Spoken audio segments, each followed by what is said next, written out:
Welcome back, Sebastian here. So, moving on to my next team for my season previews. Today we'll be having Racing Bulls, or VCARB, or Visa Cash App RB.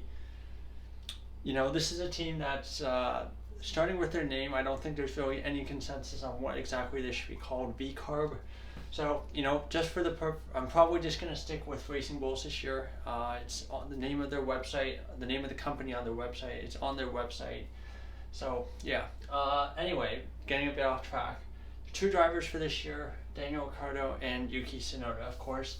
Tsunoda's been here quite a while, and this is going to be their first year as teammates together. So in my opinion, probably one of the more intriguing teammate battles on the grid.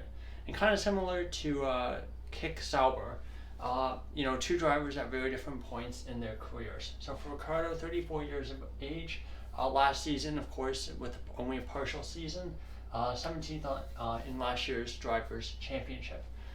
This year will be his 12th full season in Formula One and his third season with the Faenza team. Of course, he spent 2 years with Toro Rosso a long time ago in 2012 and 2013.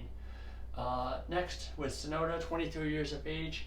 Last year finished 14th. This will be his fourth season in F1, and of course, fourth season with the Faenza team. And 3 years with AlphaTauri, first year with Racing Bulls, as is their first year with their new name.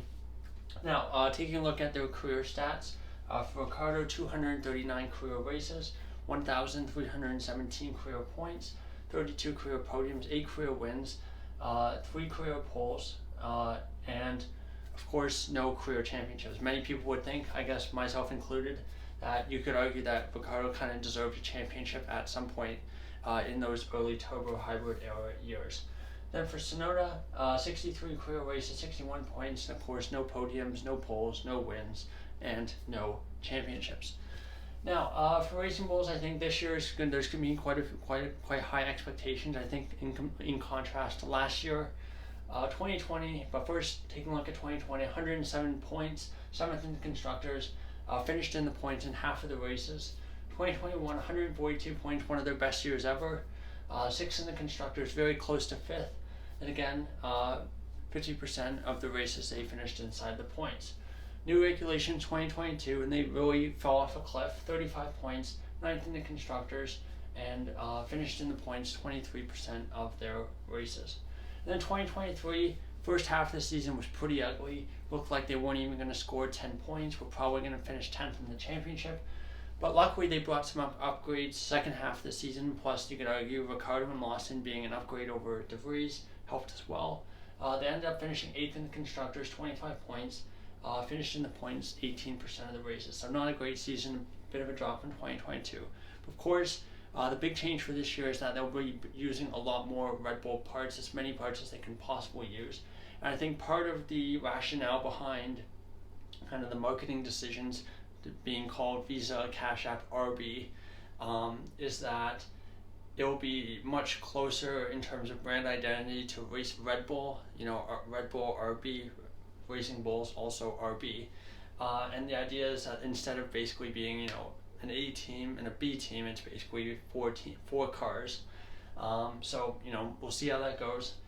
Of course, taking a look at some of the key people involved in the team principal, Lauren Mechie's, of course, coming over from Ferrari.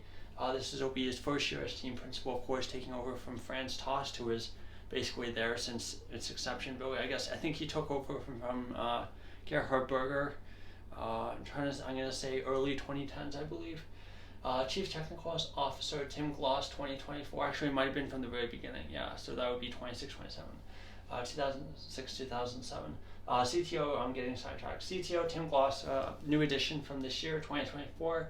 And then Jody Egginton, who's been with the team since, I believe, 2014, but was promoted to technical director in 2020. So that's Racing Bulls. I think pretty interesting driver lineup. I think high expectations for this year, and I think it'll be a make or break year for both drivers. Kind of a similar situation to last year with De Vries and Tsunoda. Of course, De Vries was the one who ended up breaking there, but I think especially with how things could turn out in the driver market this year and the fact that we do realistically have a Red Bull seat up for grabs, I think it's really going to be an interesting dynamic to watch this year. So thank you so much for watching, and goodbye.